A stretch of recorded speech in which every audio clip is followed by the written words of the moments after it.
రాష్ట్ర ప్రభుత్వం మహిళలకు ప్రవేశపెట్టిన ఉచిత బస్సు ప్రయాణం పథకం కారణంగా తమ ఆదాయం పడిపోయిందని ఆటో డ్రైవర్లు ఆవేదన వ్యక్తం చేస్తున్నారు. ఈ పథకం వల్ల తమ జీవనోపాధి కష్టతరంగా మారిందని వారు చెబుతున్నారు. ట్రూత్ న్యూస్ ఛానల్ ప్రతినిధి చంద్రాయుడు ఆవుకులోని ఆటో డ్రైవర్లతో ముఖాముఖి మాట్లాడారు. ఈ సందర్భంగా డ్రైవర్లు తమ సమస్యలు వివరించారు. మహిళలకు ఉచిత బస్సు పథకం అమల్లోకి వచ్చిన తర్వాత రోజువారీ ఆదాయం గణనీయంగా తగ్గిందని డ్రైవర్లు తెలిపారు.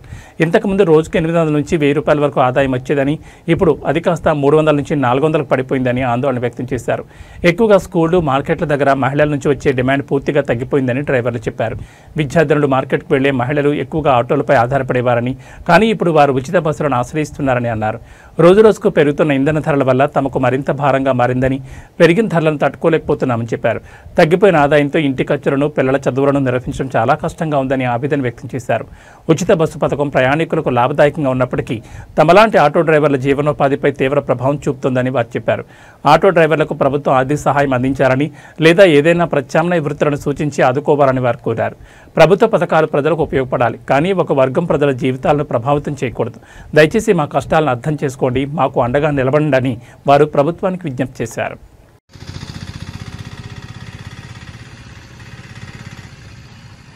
ఉచిత బస్సు అమల్లో ఉంది, మీపై ఎలాంటి ప్రభావం పడింది? రాష్ట్రంలో మన ముఖ్యమంత్రి చంద్రబాబు నాయుడు గారు స్త్రీ శక్తి పథకం కింద ఉచిత బస్సులు ఇవ్వడము మంచిదే. కానీ ఈ స్త్రీ శక్తి పథకం ద్వారా మా ఆటో వాళ్ళ జీవితాలు సర్వనాశనమైనవి. ఏ విధంగా అంటే, ఖచ్చితంగా ఈ స్త్రీలందరూ, పురుషులందరూ కలిసి ఆటోలు ఎక్కేవారు. ఇప్పుడు స్త్రీ శక్తి పథకం బస్సు ఇచ్చిన తర్వాత స్త్రీలు మరియు ఫ్యామిలీలు అంతా బస్సులకి వెళ్ళిపోతున్నారు. మా ఆటోలలో ఎవరు ఎక్కడ అసలు ప్యాసింజరే లేక మా ఆటోలు తిరగక మేము చాలా ఇబ్బంది పడుతున్నాం. దీని ద్వారా ఇంతకు ముందు ఎంత ఆదాయం వచ్చేది, ఇప్పుడు ఎంత ఆదాయం వస్తుంది? ఈ స్త్రీ శక్తి పథకం బస్సు పథకం ఇది లేనప్పుడు ఉదయము మేము 7 గంటల నుండి సాయంకాలం 5 గంటల వరకు 500 రూపాయల నుండి 800 రూపాయల వరకు సంపాదించుకోగలిగే వాళ్ళం, డీజిల్ మినహా. కానీ ఇప్పుడు ఉదయం 5 గంటల నుండి రాత్రి 8 గంటల వరకు అయినా కానీ 300 రూపాయలు రావడమే చాలా ఇబ్బంది పడుతున్నాం. 300 రూపాయలు రావడం లేదు. ఎక్కువగా ఎక్కడ డిమాండ్ తగ్గింది, మార్కెట్లోనా, స్కూల్ దగ్గరనా? ఇప్పుడు డిమాండ్ తగ్గడం అంటూ స్కూల్ దగ్గర తగ్గింది, మార్కెట్ల దగ్గర తగ్గింది. స్కూల్ దగ్గరికి ఆ పిల్లలకు భోజనం క్యారియర్లు తీసుకుని వచ్చి ఆ తల్లులు వారికి భోజనం పెట్టి మరి తిరిగి ఇళ్లకు వెళ్ళేవారు. అది లేదు. ఇప్పుడు బస్సులలోనే వెళ్ళడము, బస్సులలోనే మార్కెట్లకు వెళ్ళడము, షాపింగ్ బస్సులు మాట వారికి మన గౌరవ ముఖ్యమంత్రి గారు వారికి ప్రవేశపెట్టినారు కాబట్టి ఉచిత బస్సు వారు వాటిల్లోనే వారు ప్రయాణం చేస్తున్నారు. ఆటోలలో ప్రయాణం చేయడం లేదు. పెట్రోల్ ధరలు పెరిగినప్పుడు మీరు ఎలా నెట్టుకొచ్చారు? పెట్రోల్ ధరలు పెరిగినప్పుడు అంటే అప్పుడు ఈ స్త్రీశక్తి పథకం బస్సు లేదు. ఈ స్త్రీశక్తి పథకము ఆ పెట్రోలు, డీజిల్ పెరిగిన దాని నేపథ్యంలో వారితో ప్యాసింజర్తో బేరసారాలు కుదుర్చుకొని వారిని ఎక్కువ పీడించకుండా తగినంత మోతాదులో వారితో మాట్లాడుకొని ఈ బాడుగల ద్వారా కొంచెం వరకు నడిపించబడుకునే వాళ్ళం. ఉచిత బస్సు ప్రయాణం వల్ల ప్రయాణికులకు లాభం ఉంది, మీలాంటి వృత్తులకు ఎలాంటి లాభం ఉంది? ఈ ఉచిత బస్సు వల్ల లాభం అంటూ మా ఆటో వాళ్ళకి ఏ ఒక్కరికి ఏ లాభం లేదు. చాలా నష్టం ఉంది, చాలా నష్టపోతున్నాము. ఈ వృత్తిని మీరు కొనసాగించాలనుకుంటున్నారా, మానేయాలనుకుంటున్నారా? ఈ స్త్రీశక్తి బస్సు ఉచిత బస్సు పథకము ఇలాగే కొనసాగించబడితే మా జీవితాలు మేము కొనసాగించబడలేము. ఎందుకంటే ఈ ఫ్రీ బస్సుల ద్వారా మాకు ఎవరు ప్యాసింజర్ ఎక్కలేరు. అటువంటిప్పుడు మేము ఆటోలు ఏ విధంగా తిప్పుకుంటాం? ఇది ఎక్కడన్నా పక్కన గుజిరి వ్యాపారానికో ఎక్కడన్నా అమ్ముకోవడానికో ప్రయత్నించాలా. ఇప్పుడు మా ఆటో వాళ్ళందరూ అనేక చోట్ల శ్రీరామ్ ఆటో మాల్లో కానీ రకరకాల చోట్ల కానీ కొన్ని వేల ఆటోలు పెట్టారు. కావాలంటే మీరు చూడండి, లోగోస్లలో ఆటోలన్నీ అమ్మకానికి పెట్టినాము. మరి ఏం చెప్తారు? మీ పిల్లల భవిష్యత్తు ఎలా ఉంది? మేము ఆటో తోలుకుని జీవనం సాగిస్తూ మా పిల్లలను, మా కుటుంబాలను పోషించుకునే వాళ్ళము. ఇప్పుడు మేము ఆటోలో తోలుకోవడం లేదు కాబట్టి మా పిల్లల భవిష్యత్తు అది అగమ్యగోచరంగా ఉంది. ఈ నెల 10వ తారీఖున అనంతపురం టౌన్లో ఆటో డ్రైవర్లకు దసరాకు 15,000 కానుకగా ఇస్తా అని చెప్పినాడు.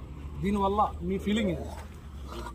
ఈ సూపర్ 6 సూపర్ హిట్ సభలలో అనంతపురంలో గౌరవ ముఖ్యమంత్రి చంద్రబాబు నాయుడు గారు ఆటో వాళ్లకు 15,000 రూపాయలు ఆర్థిక సాయం చేస్తానని ప్రకటించినారు. అది మంచిదే, కానీ అందరికీ మంచిది కాదు. అది ఎవరికి మంచిది? అన్ని ఫిట్నెస్లు ఈ ఇన్సూరెన్స్ ప్రతి సర్టిఫికెట్ ఉన్న వాళ్లకు మాత్రము మేలు. కానీ ఇప్పుడు కొత్తగా ఆటోలు పెట్టుకునే వాళ్ళు ఆ ఫిట్నెస్లో అయిపోయిన వాళ్ళు అంతా ఉన్నారు. వారికి మాత్రం ఇది ఏ విధమైన ఉపయోగం లేదు. ఈ ఫిట్నెస్ చేయించుకొని ఆటో రోడ్డు మీద తిప్పుకోవాలంటే 15,000 రూపాయలు ఖచ్చితంగా ఖర్చు అవుతుంది.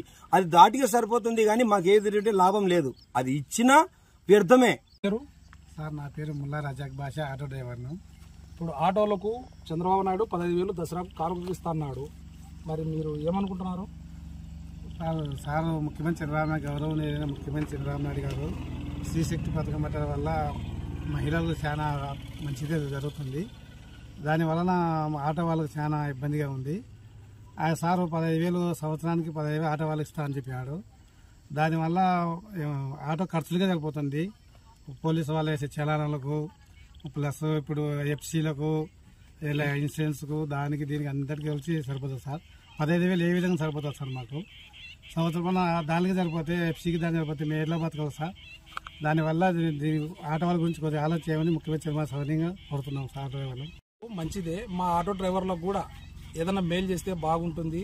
ఇప్పుడు ఇచ్చే దసరాకు కానుకగా 15 ఏ విధంగా సరిపోదు, ఏ షరతులు పెట్టుకోకుండా ఇస్తే బాగుంటుందని ఆటో డ్రైవర్లు కోరుకుంటున్నారు. కెమెరామెన్ మధుతో చంద్రాయుడు, అవుకు నుంచి, నంద్యాల జిల్లా.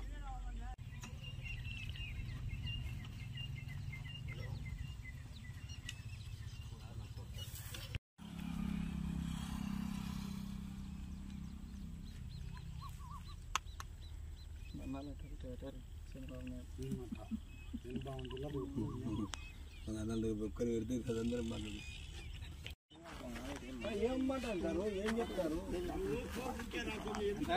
యూనిఫామ్ ఉంది కదా, మీరు ముందుకు రారి.